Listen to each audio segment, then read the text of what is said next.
Let's look at a common way that you might see where things don't conform to that format. So let's actually use hydrofluoric acid, HF, as our acid in this neutralization reaction with sodium hydroxide. And we're going to use this for a couple of reasons. So first of all, again, I just want to emphasize HF, despite the trend that hydrogen combined with most halogens will give you a strong acid, HF is in fact a weak acid.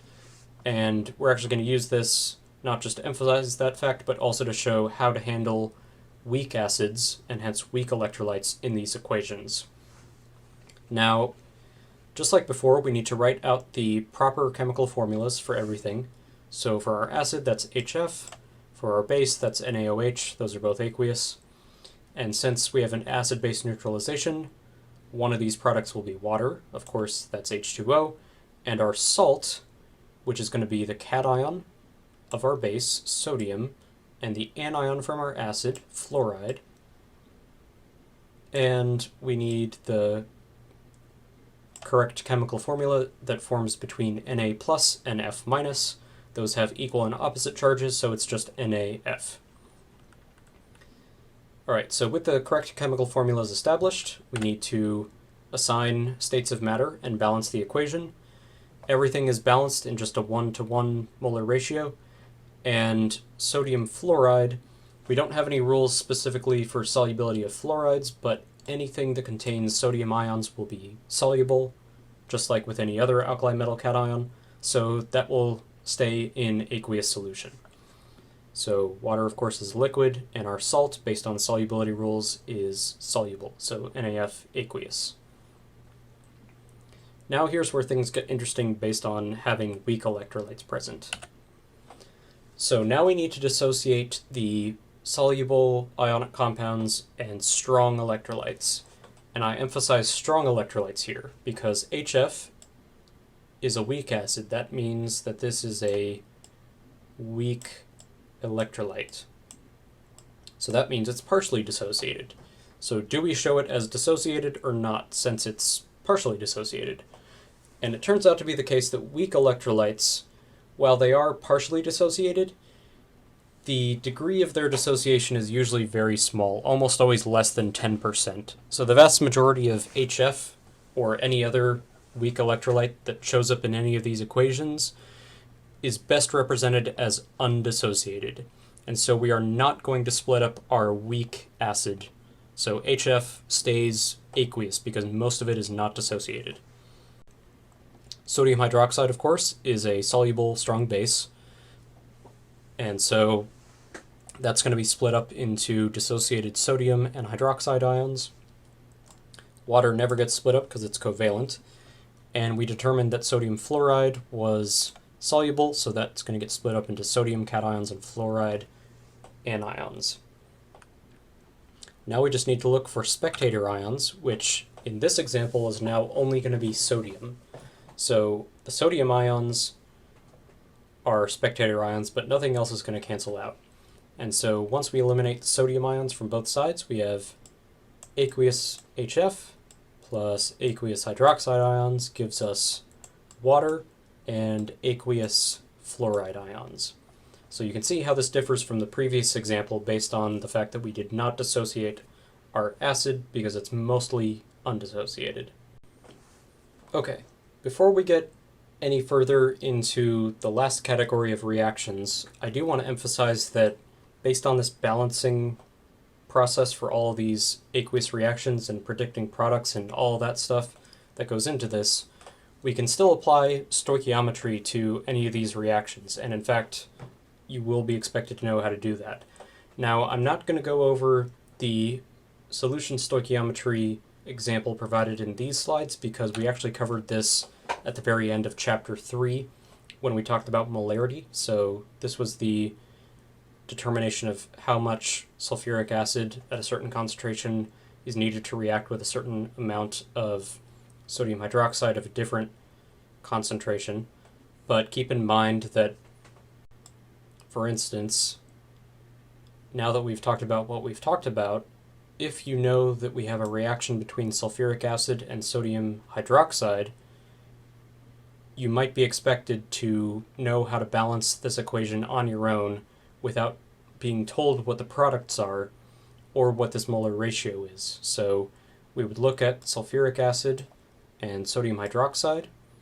We know that these are a strong acid and a strong base respectively, so we're going to form water and a salt.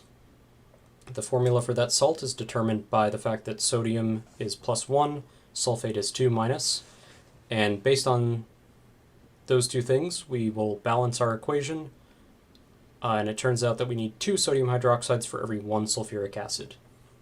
And again, we went through this in chapter 3, but now you can see how you might be expected to come up with the balanced equation first before using it in this step here to convert from moles of one substance into moles of another.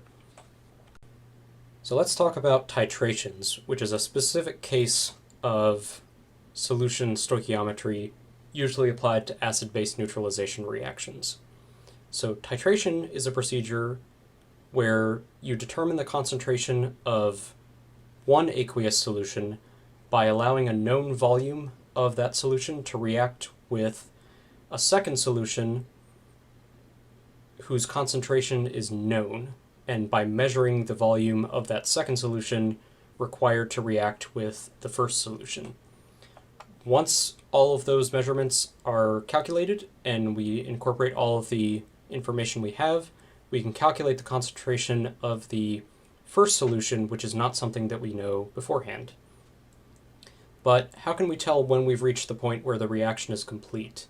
And for this, we need to use a chemical known as an indicator.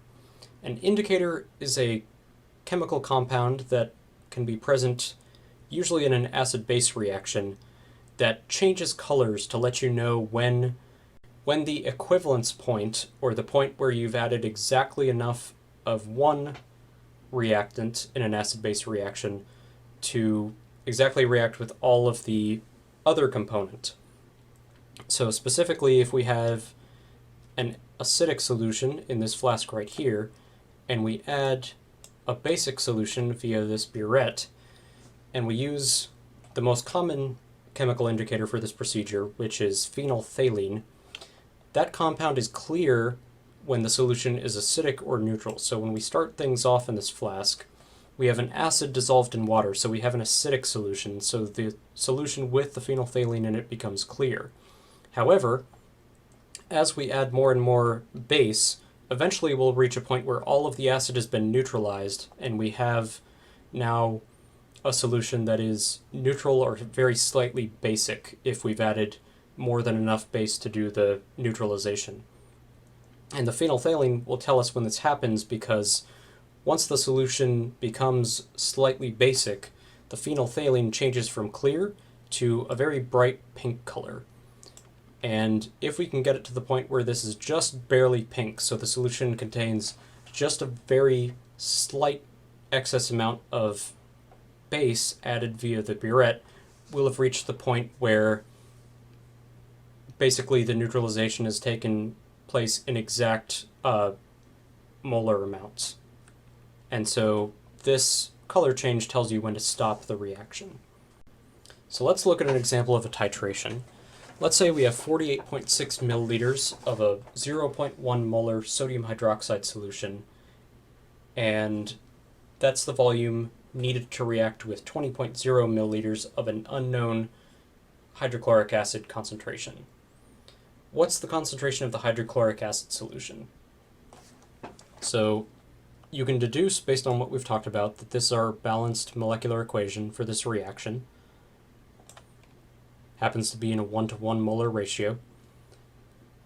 And you can see here that from our known volume of the sodium hydroxide solution, so the measured amount required to react with that, and its concentration, so that's 0.1 moles per liter, we can figure out how many moles of sodium hydroxide were needed, and this equation can tell us, based on that, how many moles of hydrochloric acid had to have been present in the initial solution. And if we know how many moles of hydrochloric acid we have, and we know that that was contained in 20.0 milliliters of our hydrochloric acid solution, we can combine those two things to find the molarity of the hydrochloric acid. So how many moles of hydrochloric acid per liter of solution were present initially. So what I'm going to let you do is pause the video, and after you've tried this problem, you can resume the video and we'll go through the answer together. So go ahead and pause the video. Okay, hopefully you were able to figure this problem out. Let's go through it together just so you can be sure. So we first need to determine how many moles of sodium hydroxide were used in the reaction. And remember, we were told what volume of that solution was used and what its concentration was. Now we need to incorporate that information in a way that units cancel out correctly. And for this, you need to remember that molarity is defined as moles of solute per liter of solution. So what we need to do is we need to multiply the volume by the molarity to get the number of moles. Now, the volume was given in milliliters, so we first need to convert milliliters into liters because liter is the base unit for molarity.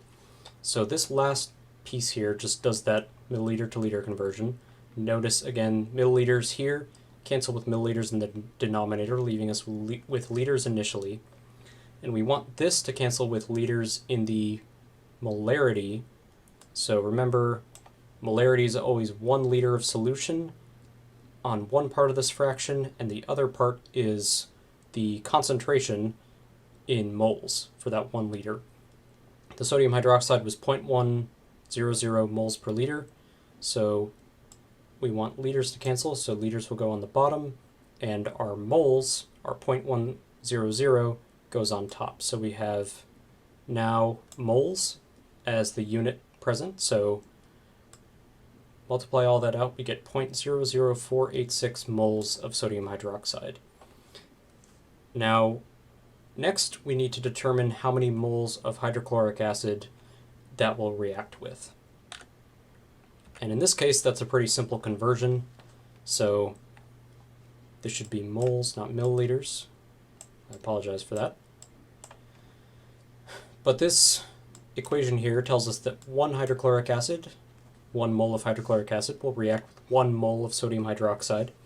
So we want moles of sodium hydroxide, which we just determined, to cancel out, and we want that to give us moles of hydrochloric acid, HCl, lowercase l. So we put 1 mole of sodium hydroxide on the bottom, 1 mole of HCl on top. Again, these ones here come from the balanced equation. If one of these numbers in front of the HCl or sodium hydroxide had been something other than 1, then we would change that number in this conversion. So this gives us now moles of HCl, and as you would expect for a 1-to-1 molar ratio, our 0.00486 moles of sodium hydroxide will react with the exact same number of moles of hydrochloric acid. And finally, now that we know the number of moles of HCl, we can use the known volume, which was 20 milliliters, that contained that number of moles of hydrochloric acid, to find the molarity of the solution, which is what we're after. So for this, we need to divide that number of moles by the volume of the solution in liters. Now, we can set this up by putting the volume of the solution down here. Now this is in milliliters, so to get the denominator to be in liters, we need to apply a conversion factor that will cancel out milliliters from the denominator and put liters in the denominator instead. So for this, we just use 1,000 milliliters in 1 liter. Milliliters goes on top to cancel, leaving us with liters. And this gives us moles of HCl, which is our solute, divided by liters of solution, and moles per liter is molarity. So if we plug in all the specific numbers, we get 0.243 molar hydrochloric acid. And this is our final answer.